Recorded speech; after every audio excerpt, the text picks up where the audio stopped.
Kaixo, ongi etorriak saio berri batera, gaur ekainak 11 asteazkena bi elkarrizketa izango ditugu. Alde batetik, Nafarroako torturatuen saretik Eneko Villegas izango dugu hemen platoan. Nafarroako gobernuak torturatuen 21 biktima berri aitortu zituen, eta Eneko hoietako bat da, eta honen inguruan hitz egingo dugu berarekin. Eta beste alde batetik, Fermin Zabaltzarekin egongo gara, Euskarako defentsaren saretik datorrena. Dekretu bidez, Nafarroako lanpostuetan frantsesa, alemana eta ingelera euskararen gainetik baloratuko dira, eta hau salatzeko bihar elkarrateratzea egingo dute 12an. Eta honen inguruan hitz egingo dugu Ferminekin. Baina bi elkarrizketa hauekin hasi baino lehen, goazen gure betiko edukia ikustera.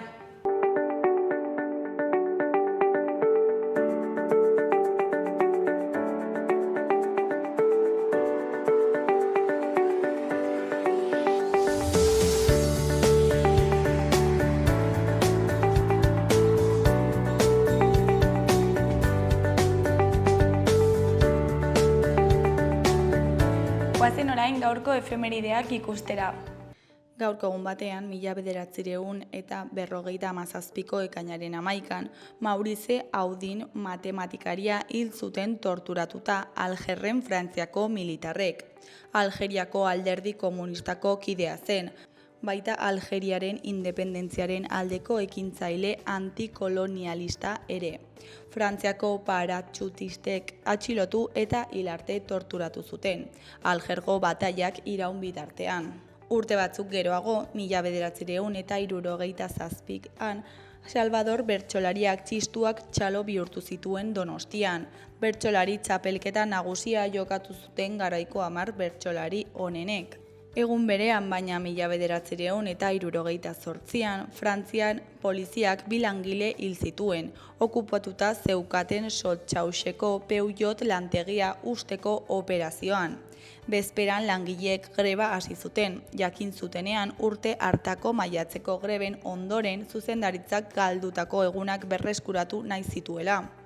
Poliziak lantegia indarrez hartu zuten arren, langileek berreskuratzea lortu zuten. Ekainaren 21an zuzendaritzarekin akordio bat lortuta langileak lanera itzuli ziren.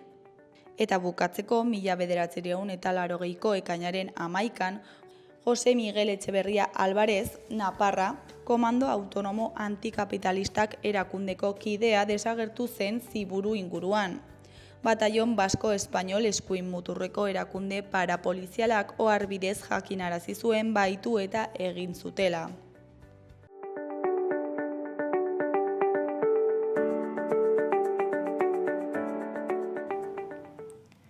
Errepasatu dezagun aste honetarako daukagun agenda. Ostegunean kantu eta hitza musika zikloaren baitan, Mirua Hirukote Tolosarra igoko da O plazako oholtzara. Arratsaldeko 8etan hasiko da kontzertua, doan eta euria eginez gero erraldoien txokoan izango da emanaldia. Ostiralean Iruñeko Totem aretoan izango da Odei rap abeslaria iluntzeko 9etan. Terapia izeneko diskoa kaleratu berri du musikariak eta Iruñean aurkeztuko du.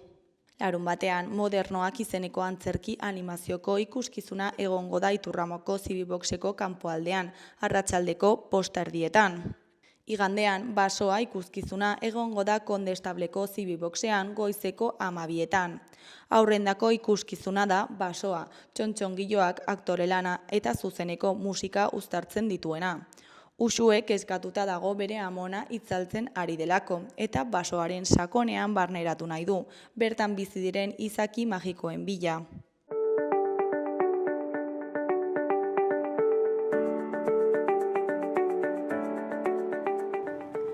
Ikus dezagun gaurko egunkarien azalek zer dioten.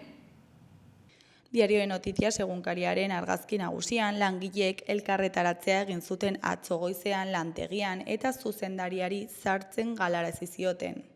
Titular nagusian, Europak bat egin du foru gobernuarekin eta industriarekin itxiera atzeratzea eskatzeko. Europako batzordeak Alemaniako multinazionalarekin harremanetan jartzeko konpromisoa hartu du. Batzordeak Bruselan egindako bilera batean abiatu du konpromiso hori. Mikel Irujo kontseilariak azpimarratu duenez, enpresak asko jaso du Nafarroatik. Hori koloreko berrietan, alde batetik, 3 aurpegi lokal masak ekoizteko. Beste alde batetik, osasunaren abonuak 5 eta 25 euro gehiago balioko du. Jarraian, Nafarroak talentu gaztea saritzen du. Eskuineko berrietan, batetik okuk abalos konprometitzeko kontratuak bilatzen ditu Nafarroan. Bestetik, prostatako minbizia diagnostikatutakoen 80%ek bizirik jarraitzen du 5 urte barru. Gainera, etxe bizitza eskuragarriaren legeak alokairuko babes ofizialeko etxe bizitzak zozketatzen ditu. Ondoren, Enolek 64 milioi inbertitu ditu Tuterako eta Castejongo eguzki plantetan. Bukatzeko 1.400 ikasle baino gehiagok parte hartu dute aste urdinean Aiozen. Diario de Navarra egunkarian, titularrean, UKok eraikuntza enpresa nafar bat erregistratu du Koldo Abalos kasuaren bilbilean. Guardia Zibila belateko tuneletan irregulartasunik izan ote zen ikertzen ari da. Auzitegi Gorenak Abalos ministro ohiaren etxea Valentzian miatzen agindu du. Argazki nagusian, UKoko agenteak Iruñeko San Nikolas kaleko bulegotik atera dira, 12 aldera, konfiskatutako dokumentazioarekin. Honen titularrean, 6 ordu Zerbinabarren egoitzan. Operatiboa Antonios Balas UKoko teniente koronelak zuzendut zuen. Eskuinaldeko berrietan, batetik PSNek UPNrekin eta PPrekin blokeatu ditu bere bazkideak apiren garaipenean. Bestetik, 21 urteko gazte batek 10 ikasle hil eta bere buruaz beste egin du Austrian. Gainera, osasunaren abonuaren prezioa 3% igo da batez beste. Goiko berrietan, alde batetik hotel butik proiektua Abaigar etxean. Beste alde batetik, Lizarran frontoian gauez jokatu bagabe. Amaitzeko Ana Maestro Juan burua Maxen galaren ondoren. Gararen titular nagusian, Peio Otxandianoren arabera, EH Bilduren legebiltzarreko bozeramailea Gasteizen, zenbait gauzatan Pradalesek osoko zuzenketa egin du, diskurtsiboki behintzat. Erdiko berrietan, Goikoan, Nafarroan etxe bizitza eskuratzea errazteko legea osoko bilkurara pasatzeko prest. Behekoan, Lakuak argi berdea eman dio mugasariengatiko 450 milioiko finantza programari. Argazki nagusiaren titularrean, greba krimenen salaketak egunero berretxiki. Atzo arratsaldean 36 palestinar hil zituen Israelgo armadak Gazan, janaria jasotzeko zenbait puntuetan, eta dagoeneko 170 bat akabatu ditu horrelaxe, gosearen hilaretan. Goiko aldeko berrian, BSH-ko batzordeak itxiera saiesteko denbora eskatu dio Bruselari. Eskuineko berrietan, alde batetik Kaliforniako gobernadorean demokraten itxaropena 2028ra begira. Beste alde batetik Bizkaiko bertso txapelketa egitura berrituta dator. Berriaren titular nagusian hau irakur dezakegu. Palestinarren aurkako gerra krimenak eta sarraski delitua egoitzi dizkio Enebek Israeli. Batzorde batek ikergai izan ditu Gazan eta lurralde okupatuetan azpiegitura zibil mota batzuen aurka egin dituzten erasoak. Ikertzaileen arabera, Israelek Gazako hizkuntza sistema suntsitu du. Honen azpiko argazkian, Israelgo soldaduak Zisjordaniako Nablus hirian atzo. Honen ondoko argazkian mendi korrikalaria Aritz Egea dugu. Honen hitzetan, lehiatzeari utzi nahi diot, baina ez dut kirola uzteko asmorik. Beheko argazkian, Graz hiriko eskola atzo. Honen titularrean 10 lagun hil dituzte Austriako eskola batean. Beheko gainontzeko lerroburuetan, alde batetik gaztelania ez ezik euskara ere lanpostu publikoetarako nahitaezkoa izatea proposatu du EH Bilduk. Beste alde batetik erabakitzeko eskubidea gauzatzen hasteko garaia da, gure eskuren arabera. Azkenik Nerea Ibarzabalek ez du parte hartuko aurtengo Bizkaiko bertsolari txapelketan. Euskal Herria Irratiari dagokionez, titular nagusian, pasaden astean ekidin zen etxegabetzea gauzatu du gaur Espainiako poliziak. Goizean goiz, Espainiako poliziaren eta Iruñeko udaltzainen furgoiek itxi dute San Lorenzo Karrika eta Mazazpigarren atariko lehen solairura sartu dira indarrez. Anabelen Iruñeko udalak eskainitako etxebizitzan hartatu dute. Iruñerriko Kontseilu Sozialistak mobilizaziora dei egin du. Eskuineko aldean, goikoan, Mikel Angel Llamasen arabera, torturak eragindako zauri fisikoak baino ondorio psikologikoak dira kalte gogorrenak. Nafarroako gobernuak torturaren beste 21 biktima aitortu ditu. Horietako bat, Miguel Angel Llamas, metropoli forala saioan izan dugu Noa Indarra. Herrian atxilotu zuten Guardia Zibilak 19 urte zituela, 1989 urtean. Behekoan EH Bilduko zizur nagusiko Ander Loyolaren arabera, sekulako lorpena da aur eskola berriaren sorrera. Zizur nagusiak aurre eskola berria izanen du, Jon Gondan, alkateak sare sozialetan iragarri du albistea. Herritarrek eskatutako proiektua abian da eta kontziliazioa hobetzera dator. EH Bilduko zinegotzi Ander Loyolarentzat elkarlanaren emaitza da, talde aurrerakoiekin adostua eta familiek egindako presioari esker aurrera ateratakoa.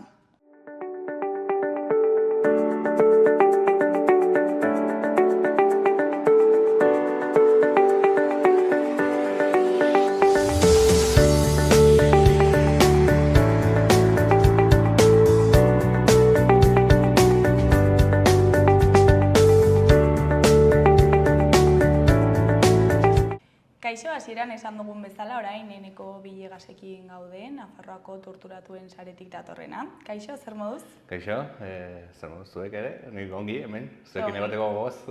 Beroarekin, baina ongi. Bai, behar, Udaberriak ere daukan kontuak, ez? Beroa, batzutan euria, gaurkoan tokatu zaigu, bero pixkat, sufritzea. Bai, ala da, bai. Nafarroako gobernuak torturaren beste 21 biktima aitortu ditu, ezta? Eta nola jaso duzue berria? Ni horien hartan nago, hain itxarona neukan berria izan da, ze duela urtebete egin dituen eman beharreko pausu guztiak. Eta jaso dugu oso berri pozgarria bezala, ez? Ikusten delakoz, bagoazela pixkanaka aurrera pausuak egiten. Egia da, nire ikuspegi pertsonaitik, zapore gazigoza ematen dizun berri bat dela, ze, poza jasotzen duzu, ez? Behingoagatik administrazio batek edo ematen dizulako aitortza hori, baina tristezia eta amorru ematen dizu ere, zergatik eman dizuten aitortza hori ezagutzean, ez? Eta biktima moduan, ze suposatzen du honek? Zamarinketa bat, hori argi eta garbi, esan duenagatik, ez? Behingoagatik hainbat jo ditugu, hainbat lekutan izan gara, hainbat administrazioetan izan gara biktima bezala exigitzen, ez? Aitor dezaten egindako minori. Eta, behingoagatik Nafarroko gobernuak aitortza ematea arinketa bat dakar, egia da, pausu gehiago akaso beharko liratezkela, baina bintzat aurrera pausu nabarmena dela esan genezake. Eta dagoeneko zenbat pertsona izan dira aitortuak? Justo atzokoan beste bi izan ziren aitortuak, osotara 78 pertsona gara aitortuak, 1970 urtetik, 2015 bitarteko pertsonak izan gara aitortuak, eta horrek ere bilakaera bat erakusten du, ez? Tortura sistematiko izan dela, sistema batek aplikatu egin duela, eta denboran zehar luzatu egin dena, eta hori da, nik uste, kasu guzti hauek erakusten duten errealitate bat. Lehen aipatu duzu, prozesu luzea dela, nola hasten da prozesu hau? Berez, izena edo bete behar dituzu hainbat formulario, horrek ematen dizu bidere egin behar dituzula informe batzuk, informe horiek egin behar dituzu psikologo batzuekin, Istanbuleko protokola pasa behar duz, zoritxarrez aipatu dugu sistematikoa dela, sistema batek egindako min bat dela eta oso itxia izan dute hori Guk torturatuak dugun erreminta bakarra adierazteko eta frogatzeko torturatuak izan garela Istanbuleko protokoloa da, eta horrek suposatzen duen guztiarekin. Prozesu oso bat egin behar duzu, oso luzea, oso nekeza, mingarria ere, ze berriz ere kontatu behar duzu zuk sufritutakoa, eta horrekin aurkezten zara legelari batzuk ditugu ere laguntzen prozesu honetan, aurkezten dutenak gure eskariak, eta eskari horiek batzordera doaz. Batzorde horrek ondoren deitzen zaitu, eta batzordearen aurrean berriz ere kontatu behar duzu sufritutakoa, horiek baloratzeko, badu dituzte informeak, badu dituzte eskariak, baina berriz ere lau lagunen aurrean egin behar duzu eskari horren berrespena eta zure kasuaren berrespena, eta horrekin, jada, eurek egiten dutena da jaso informazio guzti hori, informe bat egin, informe hori bideratu, eta aho batez onartu egin behar dute torturatu izan delaren erabakia. Beraz, pentsatzen dut mundu guztiak ezingo duela egin, ze psikologikoki ere prestaketa bat beharrezkoa da, ez? Bai, eta hori oso konstiente gara, torturatuen saretik oso konstiente gara, informe guztietan agertzen diren zenbakiak handiagoak izan zitezkela, ze torturaren gaia bai toki pertsonalean, bai toki politikoan beti tabu bat izan da, ez da hitz egin, mina bat delako, zure bizitzan zehar mantentzen den min bat delako, eta badakigu jende bat ez duela berriz ere hori bergogoratu nahi, eta horrekin ere jokatzen dugu, eta bai, prozesu luzea da, prozesu nekeza da, aipatu dugu, baina balorean jarri beharreko bat da dela prozesu horretan, horren amaieran zer dagoen, aitortza bat, eta aitortza horrek dakarren arinketa hori, baina batez ere ze ekarpen egiten diogun etorkizunari, eta hori nik uste gizarteak behar duela jakin, hemen Euskal Herrian eta baita zehazki Nafarroan zer gertatu zen urte horietan, eta gure ekarpena hori ere bada. Eta orain badakizu zenbat pertsona ari diren prozesu horretan? Guk behintzat torturatuen saretik okerez banago 154 eskari luzatu ditugu, esaten dute, badabil batzordea lan ikaragarri egiten ari da, baina gainezka egin du, egia da, aipatzen ari gara, Ibakek edo egindako txostenan baten arabera 1068 kasu ditugu esku artean, eta horrek bide eman behar zaie 2027 baino lehen, ze legedi honek badu iraungitze data bat, eta halan da guztiz ere, momentu honetan 154tik gora kasu daude bideratuak, ikusiko dugu bide ematen dieten eta onartzen dituzten ere.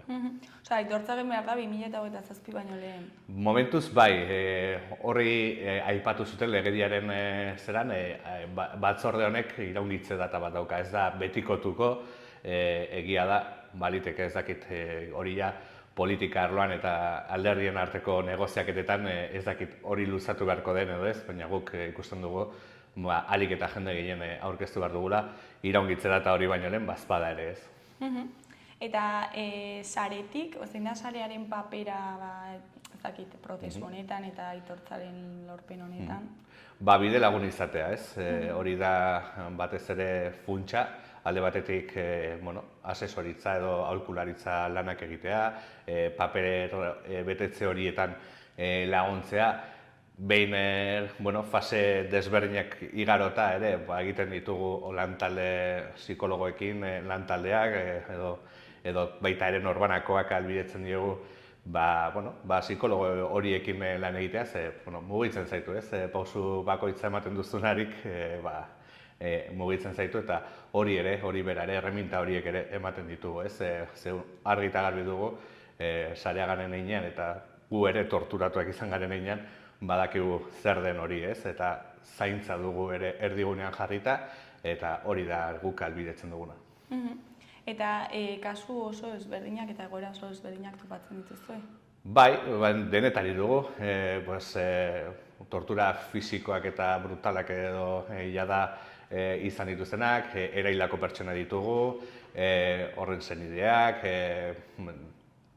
tortura psikologikoak jasan dituztenak, modu askotakoak, polizia ezberdinek eragindakoak, momentuz hori da, aniztasuna dugu, gainera gurean ere alderdi desberdinetakoak ere gaur egun, nik uste aniztasun horretan ere daukagu gure indarra ere. Eta denak laguntzeko gai zarete? Bai, behintzat saiatzen gara, eta borondate hori badugu, eta behintzat erreminta horiek, lehen aipatu ditudan erreminta horiek guztion eskura uzten ditugu, eta bakoitzaren erabakia da, horrek erreminta horiek erabiltzea edo dena erakoa, baina bada jende bat erabiltzen dituena eta oso eskertua dagona, eta beste bat ez duena behar eta aurrera egiten duela.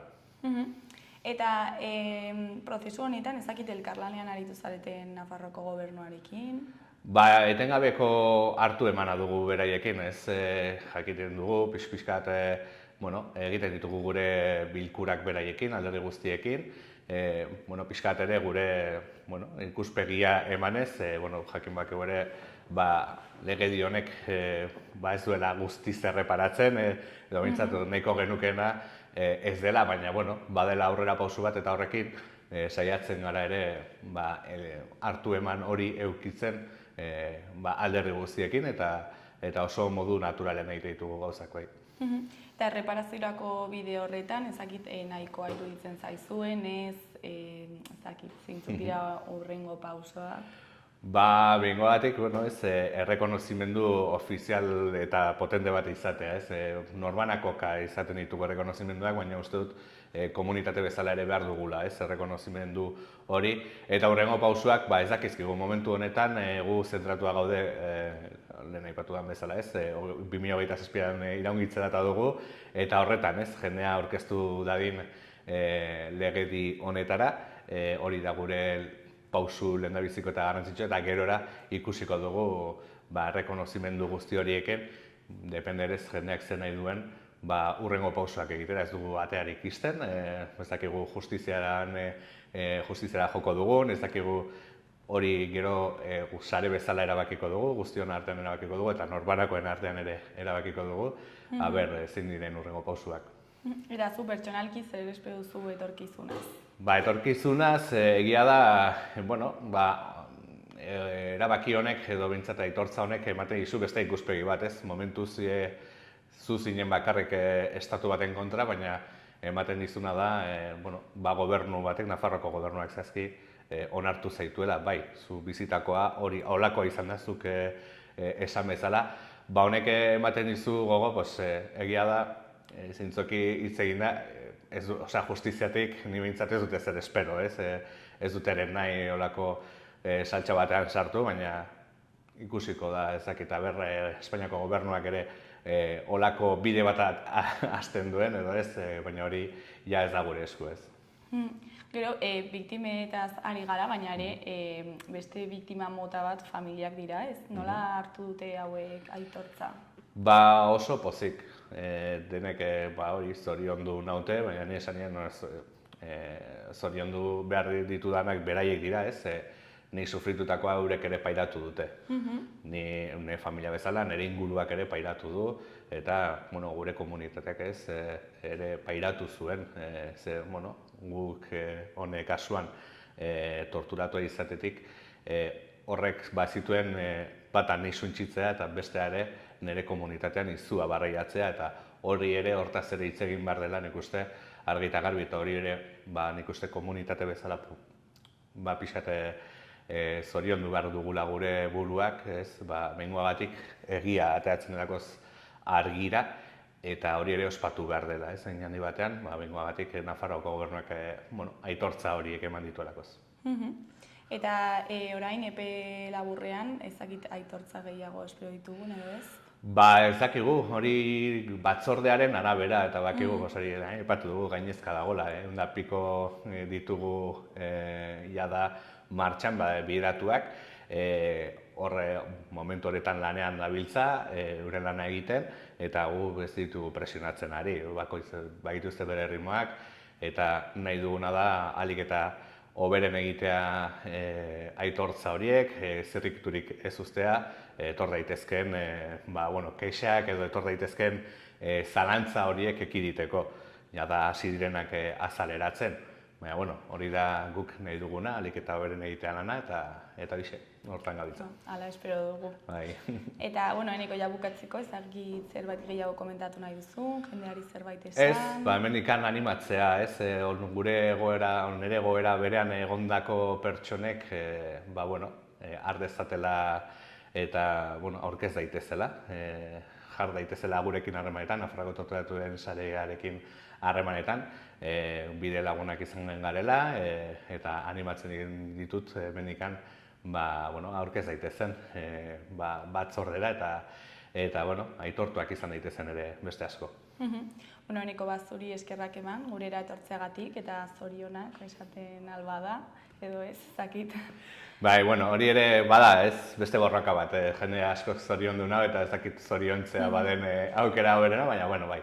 Kakotxen artean. Hori, kakotxen artean zorion du behar dugu gure buruak, egindako bideagatik eta lortutako aitortza horrengatik, eta bixe, mi eskertzuei ere, tarte hau eskintzagatik beti prest zaudetela ere, eta eskertzen dizuegu. Ondo segi eta hurrengora arte eneko. Hurrengora arte, bai, eskerrak.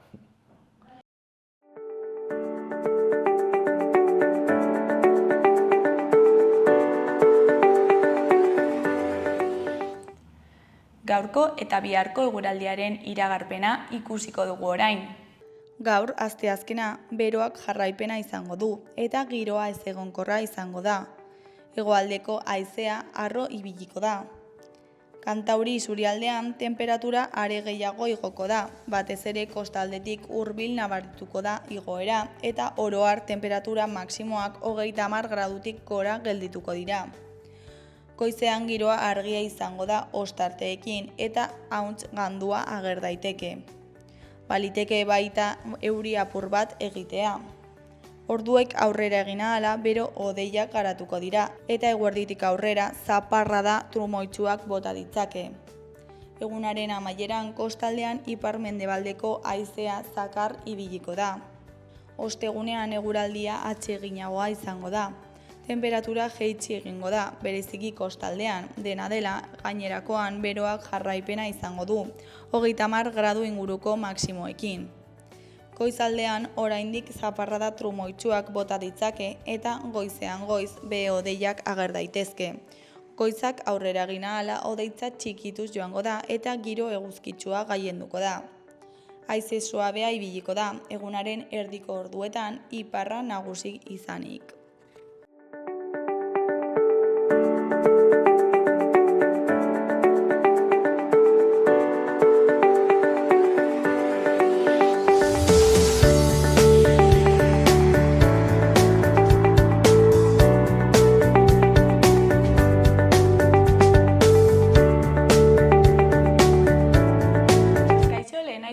Bezala, orain Fermin Zabaltzarekin gaude.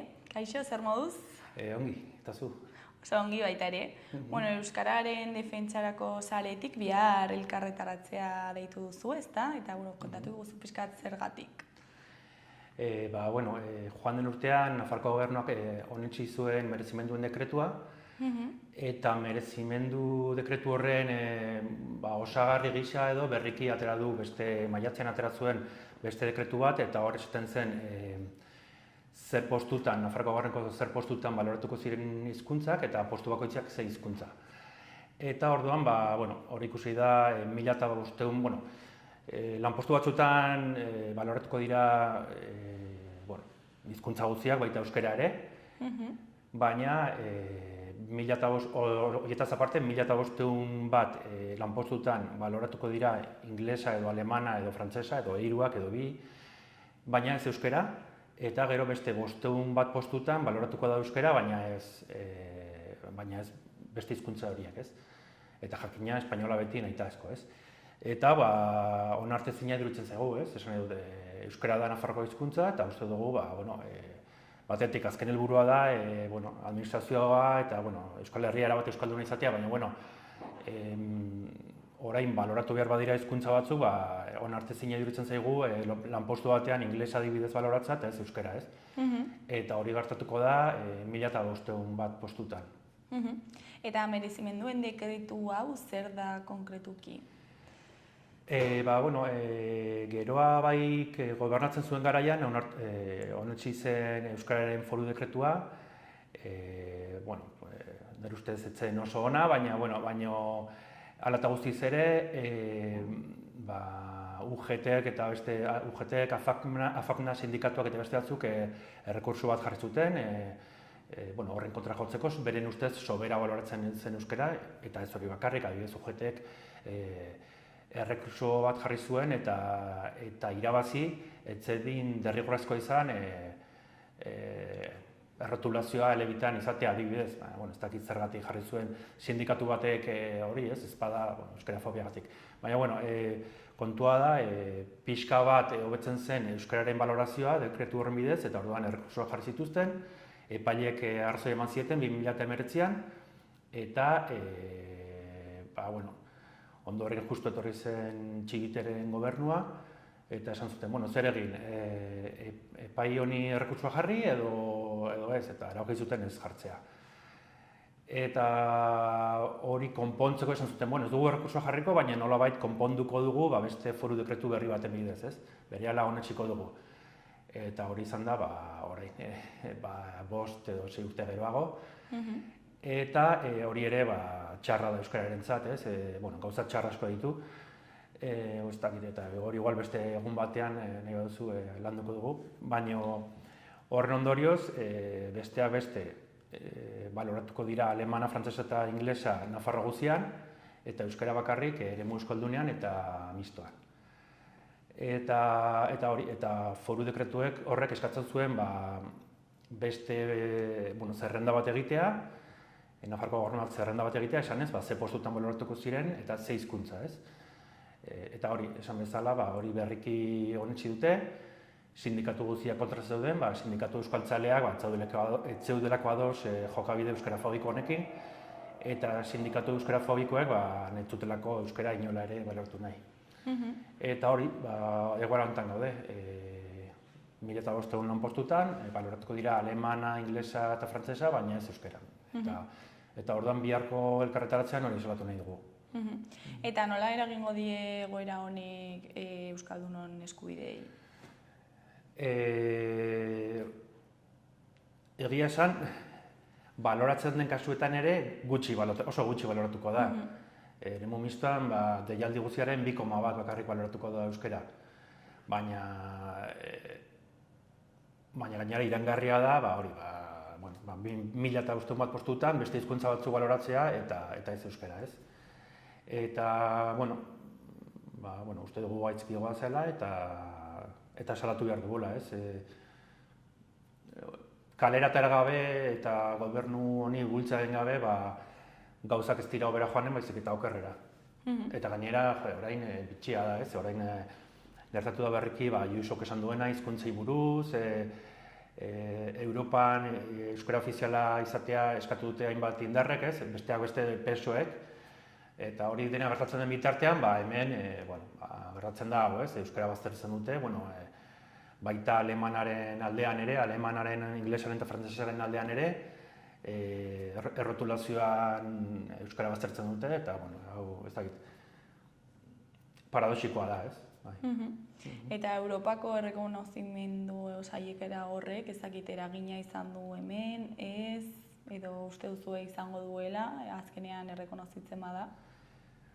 Nik uste dut horrek ekarri duela gauza on bat, ez, eta da hori, ez, kontraesan hauek agerian gelditzea, esan nahi dut, adibidez Nafarroako PSOE, Nafarroako PSOE ikusi du bere burua bestera, ez, euskara ofiziala izan da dela Europan, baina aldi berean ez du nahi Nafarroa guztian euskara ofiziala izatea, ez da.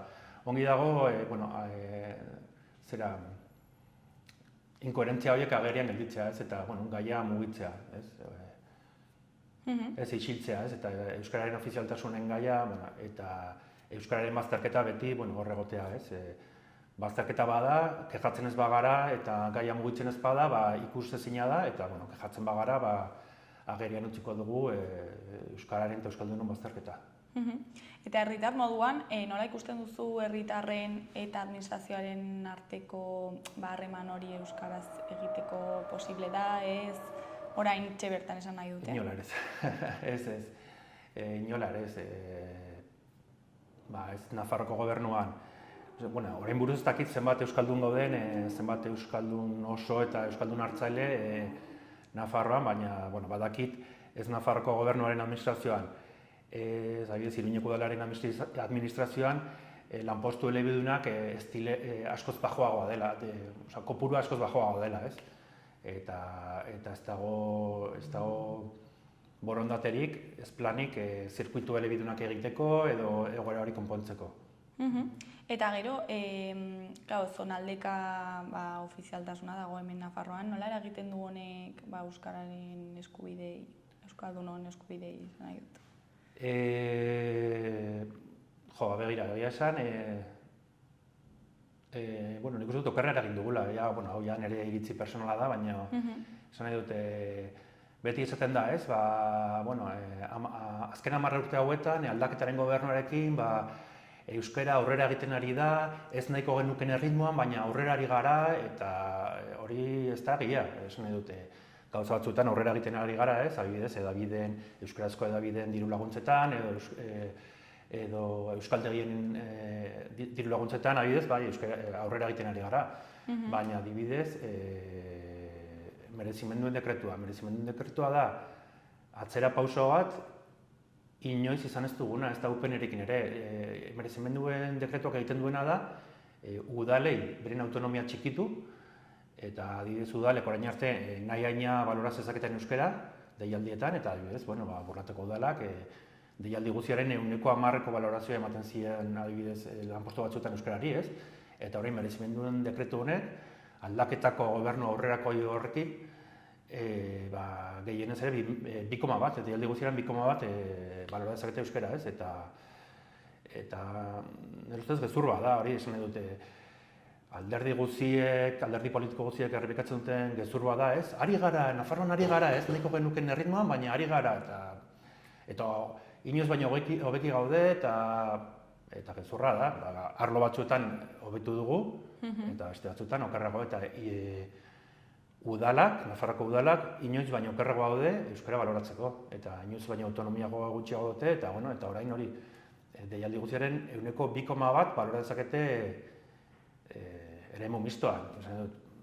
Okerrera egin dugu, inoiz baino okerrago, udalak inoiz baino okerrago daude, eta eskuak inoiz baino lotuago dituzte euskara baloratzeko.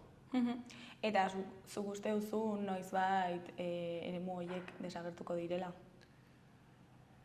Ez dirudi. Hortara goazenik orain ez dirudi. Hortara goazenik nik uste dut ez okerrera egiten ari garela. Eta adibidez hori, honen ziren merezimenduen dekretuak, esaten du hori, alemana, frantzesa eta ingelesa Nafarroa guztian baloratuko direla, eta euskara ez duela esplizituki debekatzen eremu ez euskaldunean baloratzea, baina ez du aurreikusten eta gobernuak aplikatzen du ezin balitz bezala.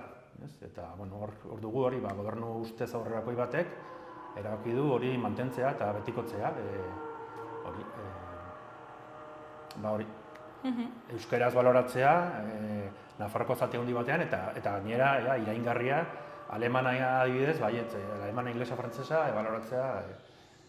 Eta beti gogoan izanek espainola derrigorrezkoa dela lanpostu guztietan. Eta zein da hien justifikazioa atzerriko hizkuntza bat baloratzeko eta hemengo hizkuntza ez? Geroa kontigo zurekin eta Nafarroako gobernu kanpotik sustengatzen duen Bilduk esaten dute, ez dutela gehiengo nagusirik, eta klaro, PSOE-rekin dena adostu behar dutela eta ezin dutela aurrerago joan. PSOEk esaten du errealitate linguistikoa errespetatu behar dela, ez dakit oso ongi zer errealitate linguistikok justifikatzen duen aleman adibidez Nafarroa guztian baloratu ahal izatea eta ez euskara, ez? Gezurra da, ez? Euskarafobia da. Eta, esan bezala bihar elkarretaratzea egingo duzu ez? Ez dakit zer espero duzue honetaz, aurretik egin duzue beste elkarretaratzeren bat? Ez dakit, gainera bihar bero eginen du, baina nik animatzen dut jende guzia, honekin ados ez dagoen jende guzia bertaratzera, Eta, bueno, espero dugu gutxienez injustizia hauek, euskararekin gertatzen diren injustizia hauek, agerian gelditzea. Nik uste dut, buruan dugu, orain gobernu aurrerakoia dugula, eta orduan ez dugula inbeste mobilizatu behar, baina ez da egia, mobilizatu behar dugu, beti bezala, eta gainera nik uste dut osagarria dela, gobernuan, ez dakit, alderdi euskaltzale batzuk, gobernuan egotea edo kanpotik gobernua babestea, ona izan daiteke, baina nahita nahiezkoa da kalean borrokatzea, ez? Adibidez, orain dela gutxi salatu genuen, Nafarko gobernuak eta bereziki PSOEk bere ardura da errepidetan euskara sistematikoki baztertzen duela, eta orain hasi dira, azken aldian hasi dira, erdera hutsean zeuden errotulo batzuk lebitan jartzen, ez?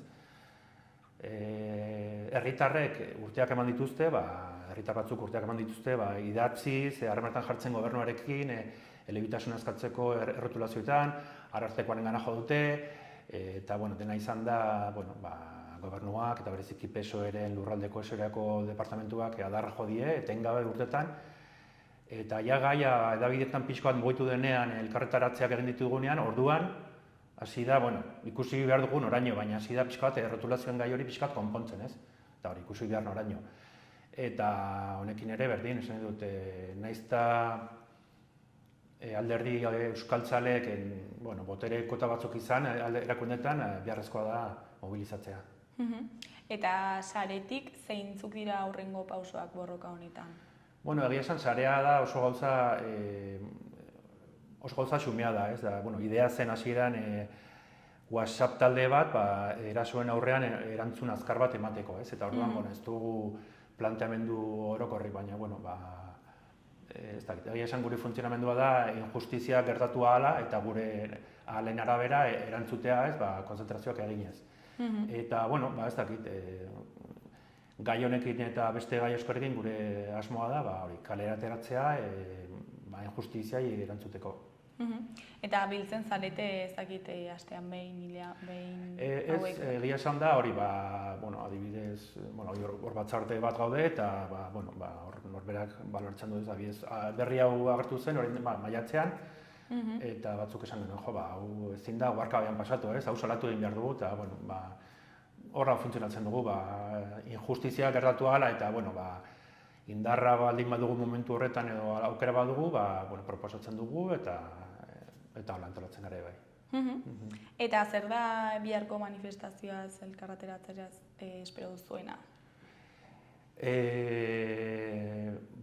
Nafarroko gobernuari eta bertako alderdiei eta kanpotik sostengatzen dutenei interpelazioa egitea eta esatea aizue, hau ez dago ongi, ez gaude ados eta ez dugu nahi zuek hau onartzea. Eta aldatzea, ez? Gauzako berako aldatzea. Eta, deialdia egiteko, nora abiatuko da, Ez, elkarreteratzea da, 6:30 Nafarroko Parlamentuaren aurrean. Hori, bihar, osteguna, eta hori da.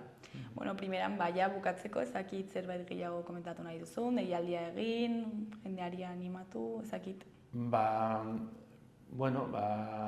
Euskararen alde borrokatzea eta erakundeei etengabe interpelatzea, ez? Orain adibidez hori gertatu da administrazioan, faltza esen beti bezala Carlos Jimeno oztopo jartzen ari da D-eredua jartzeko eta gauza bera egin zuen Oibarren, gauza bera egin zuen Lerinen eta Lerinen adibidez lortu zuen ez jartzea, ez? Azkenean gurasoek etxe egin zuten, Baztanen, Oronozko ikastetxean, hori ustez gauza konpondu ziren, baina hori ikusten dugu hori, lanbide heziketa zentro bat izanen da, euskarazkoa, eta beti bezala PSOE, Nafarroko Gobernua eta bereziki PSOE eta Carlos Jimeno, eta Txibite azkenean bere ardura da, horari dira azpikerietan, euskarazko ziklo bat kendu nahi dute ikusten denez, beti etengabea da, ez?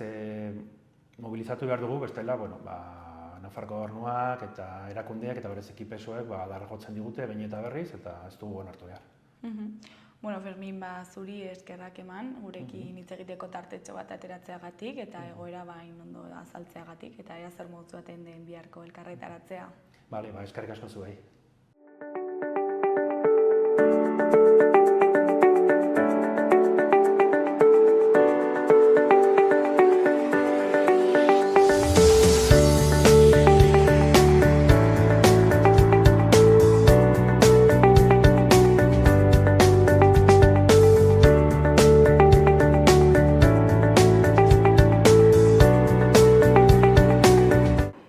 Gaurkoz hau izan da dena, bihar itzuliko gara eduki eta elkarrizketa berriekin. Mila esker zuen arretagatik, agur!